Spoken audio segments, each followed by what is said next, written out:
Hello प्यारे बच्चों, आप सभी का स्वागत है हमारे यूट्यूब चैनल अनमोल केमिस्ट्री अड्डा पे।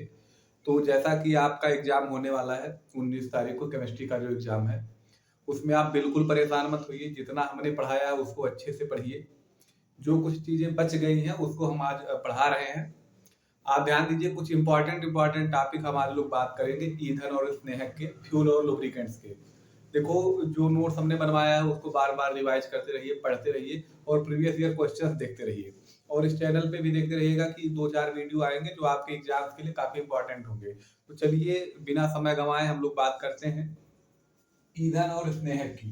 ध्यान दीजिए, यानी फ्यूल और लुब्रिकेंट्स क्या होते हैं। तो सबसे पहले अगर आपको फ्यूल जानना है, फ्यूल क्या होते हैं यानी कि ईंधन। फ्यूल आपने काफी सुना होगा कि बिना फ्यूल के काम नहीं हो सकता, इनके फ्यूल कम हो गया, यानी पेट्रोल और डीजल इन सबको भी फ्यूल कहा जाता है। गाड़ी फ्यूल से चलती है। तो ऐसा पदार्थ जिसको जलाने पर उष्मा तथा प्रकाश उत्पन्न होती है उसको हम ईंधन कहते हैं। क्या कहते हैं? ईंधन कहते हैं। अब हमारे जो इंग्लिश वाले स्टूडेंट हैं, उनको इंग्लिश मीडियम वाले, उनको भी ध्यान से समझना होगा कि those substance which gives heat and lights on burning, those substance which gives heat and lights on burning are called fuel। तो बात समझ रहे होंगे आप कि वह पदार्थ जो जलने पर क्या देता है, जो जलने पर क्या देता है भाई, उष्मा तथा प्रकाश देता है। ऐसे पदार्थ को हम क्या कहते हैं? ईंधन कहते हैं। क्या कहते हैं बेटा? ईंधन कहते हैं। तो हम बताएं आपको कि ऐसे पदार्थ जिनको जलाने पर प्रकाश तथा उष्मा मिलती है उनको हम कहते हैं ईंधन। जैसे कि लकड़ी भी हो गया, लकड़ी को जब आप जलाते हो तो क्या मिलता है? प्रकाश तथा उष्मा मिलती है, उसे भी हम ईंधन कह सकते हैं। जैसे कि कैरोसिन यानी मिट्टी का तेल, उसको जलाने पर भी क्या मिलता है भाई? प्रकाश तथा उष्मा, उसे भी हम क्या कहते हैं? ईंधन। तो अब हम बात करते हैं आदर्श ईंधन की विशेषताएं क्या क्या होंगी। आदर्श ईंधन का मतलब, ध्यान दीजिए, जिसका उष्मीय मान ज्यादा हो। आइडियल फ्यूल उनको कहते हैं जिनका कैलोरीफिक वैल्यू ज्यादा हो। क्या हो? कैलोरीफिक वैल्यू यानी उष्मीय मान ज्यादा हो उनका। क्या होता है कैलोरीफिक वैल्यू? जैसे मान लीजिए आपने 1 ग्राम ईंधन को जब जलाया, तो जब वह पूर्ण रूप से, जब उनका दहन हो जाता है, पूर्ण रूप से जब वो जल जाते हैं, तो जो उष्मा उत्पन्न होती है उसको हम कहते हैं उष्मीय मान। क्या कहते हैं? उस ईंधन का उष्मीय मान कहते हैं। यानी किसी भी ईंधन का, किसी भी फ्यूल का कंप्लीट जल जाने पर जो उष्मा उत्पन्न होती है उसको हम क्या कहते हैं? उष्मीय मान। तो जो आप सबसे पहली क्वालिटी ये होनी चाहिए कि आदर्श ईंधन यानी आइडियल फ्यूल की सबसे पहली क्वालिटी है कि उनका उष्मीय मान सबसे अधिक होना चाहिए, यानी हाई कैलोरीफिक वैल्यू उनकी होनी चाहिए। तो ध्यान दीजिए, आदर्श ईंधन की कुछ विशेषताएं हमने लिख रखी है आदर्श ईंधन की। जैसे कि ये सस्ता होना चाहिए। कैसा होना चाहिए? सस्ता।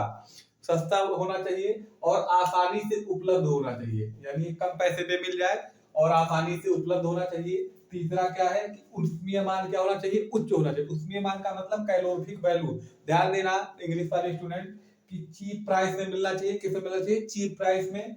और इजीली अवेलेबल होना चाहिए। क्या होना चाहिए बेटा? इजीली अवेलेबल होना चाहिए। हाई कैलोरीफिक वैल्यू होनी चाहिए। क्या होनी चाहिए? High calorific value. और दूसरा, ज्वलन ताप कम होना चाहिए, यानी जिस पे बर्निंग टेम्परेचर जिसको हम कहते हैं वो क्या होना चाहिए? कम होना चाहिए, यानी ज्यादा ताप ना देना पड़े उसे जलाने के लिए, है ना।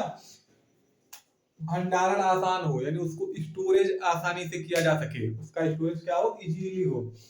दूसरा देखिए, ट्रांसपोर्ट इजी हो, स्थानांतरण एक जगह से दूसरे जगह पे ले जाने में हमें आसानी हो, स्थानांतरण उसका आसान हो। अगला आप देखिए कि जब उसको हम जलाएं तो ना ही कोई विषैले उत्पाद बने, हार्मफुल कोई प्रोडक्ट या पॉइजनस कोई प्रोडक्ट ना बने, और ना ही धुआं निकले।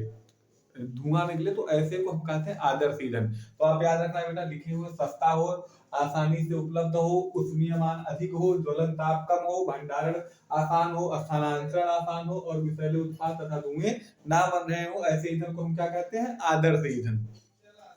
अब ध्यान दीजिए, ईंधन को वैसे तो दो भागों में बांटा गया है कि प्राकृतिक ईंधन जो पाए जाते हैं और एक जो है निर्मित ईंधन, है ना। जैसे कि प्राकृतिक ईंधन आपका होता है पेट्रोलियम। क्या होता है? पेट्रोलियम। ध्यान दीजिए, ये ना आप जानते होंगे पेट्रोलियम, प्राकृतिक ईंधन आपका होता है पेट्रोलियम। पेट्रोलियम को ही रिफाइन करके डीजल, पेट्रोल, केरोसिन बनाया गया है, जो कि प्रकृति में पाया जाता है। पेट्रोलियम कैसे बनता है, ये सब चीजें ध्यान दीजिए, केवल ध्यान से मेरी बातें सुनिए।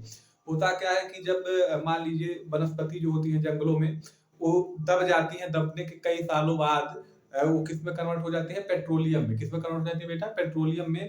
और ऊपर से बहुत ज्यादा कई सालों बाद उसके ऊपर से मिट्टी, पेड़ पौधे और सारी चीजें पड़ जाती है, तो दाब और ताप अधिक होने की वजह से वो पेट्रोलियम में चेंज हो जाते हैं।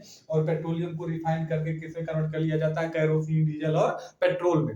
दूसरी बात ध्यान दीजिए, ईंधन तो पहला तो प्राकृतिक और कृत्रिम में तो है ही, उनके अवस्था के आधार पर तीन भागों में बांटा गया, ठोस, द्रव और gas. Solid fuel, liquid fuel and gas fuel. Example आप जान रहे हो सॉलिड फ्यूल का, जैसे लकड़ी, कोल, ये सब प्रकृति में पाए जाते हैं। और चारकोल, जो चारकोल होता है आपका, ये निर्मित होता है, बनाया जाता है इसे।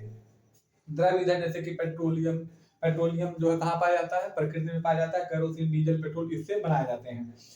गैस ईंधन में आप जान रहे प्राकृतिक गैस, बायोगैस, कोल गैस एक्सेट्रा। आप लोग परेशान मत होइए, अभी ये थोड़ा सा इंक खत्म हो गया था, तो मैं सुबह ही इसमें इंक फिल करके आपको पूरा फ्यूल लुब्रिकेंट्स का पूरा वीडियो प्रोवाइड कर दूंगा इसी चैनल पे। और ध्यान दीजिए, जो इंपॉर्टेंट क्वेश्चन है पहले हम पूरे एमसीक्यू को लगा लेंगे, और फिर इंपॉर्टेंट क्वेश्चंस मैं आपको बताऊंगा, सॉल्व करके बताऊंगा। तो चैनल पे बने रहिएगा, अपने दोस्तों को लाइक कर दीजिए, शेयर कर दीजिए और सब्सक्राइब कर दीजिए, है ना। सभी लोग, आप लोग सब्सक्राइब कर लीजिए चैनल को, और जो नहीं जानते चैनल के बारे में उनको शेयर कर दीजिए। इससे क्या होगा कि उनको भी फायदा होगा और हमको भी फायदा होगा, समझ रहे हो ना। तो अभी तक अगर नहीं पढ़े हो तो जो 4-5 दिन का समय है उसमें सीरियस हो जाओ, अच्छे से नोट्स को रिवाइज करो, बार बार पढ़ो, है ना। कहीं से भी पढ़िए, यूट्यूब से पढ़िए, खुद से पढ़िए, किसी से, बस पढ़ना फेल मत होना। धन्यवाद।